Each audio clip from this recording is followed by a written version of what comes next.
The title says it all. Despite being one of my favorite game franchises, I just can't recommend it to anyone I know. The reason is simple. All of the Metal Gear Solid games were designed to be played in one way, on the original hardware with the original controllers. Unfortunately, it's not very viable to expect people to own 4 generations of consoles just to play through one story. And I already hear someone telling me that emulation is good enough, and that there are actually PC ports for the first 2 games. And yeah, you are right. The first 2 games can be played relatively comfortably on PC through either emulation or the PC ports.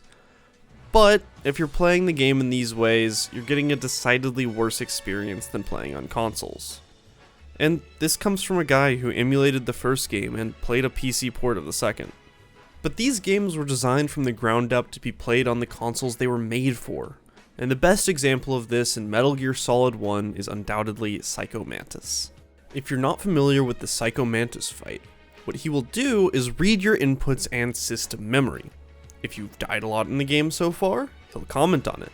If you killed too many people, he will comment on it. If you played Castlevania on an inserted memory card, he will comment on it. This is still a cool mechanic today, but for 1998, this was way ahead of its time. And remember how I said he can read your inputs? Well, you literally can't hit him. And the solution is one of the most insane things I've heard of. You literally have to unplug your controller and plug it into the Player 2 port on the console. Mechanics like these just never work the same on anything but the original intended hardware. The PC port tries to make it work by telling the player to use a keyboard instead of a controller, but this is just very sloppily done and wouldn't work if the player didn't have a controller to begin with. Moving on to Metal Gear Solid 2, this game doesn't have a mechanic that breaks quite as hard as Psycho Mantis while playing on PC, but it's not perfect either. Metal Gear Solid 2 actually makes use of the PS2's analog face buttons, with a half press aiming down the sights on your gun, and a full press actually firing the weapon.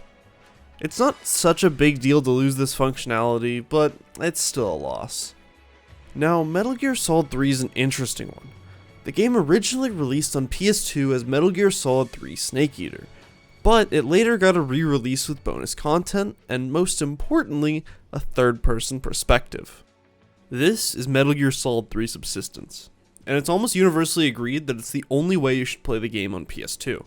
And you can even emulate this version as well.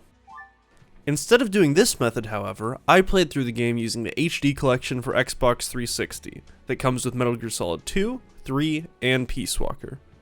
But not 1 for whatever reason. If you're interested in playing the games through this method, the HD collection is available for Xbox 360 and PS3. But if you have a PS3, you should really just try to get the Metal Gear Solid Legacy collection. It contains the entire HD collection plus Metal Gear Solid 1 and Metal Gear Solid 4, making for a near complete Metal Gear Solid experience. Oh, and while I'm talking about what version to play, probably stay away from the Metal Gear Solid 1 remake called Twin Snakes for the GameCube. It's not a terrible game or anything, but it is a much sillier take on the first game's already very silly story.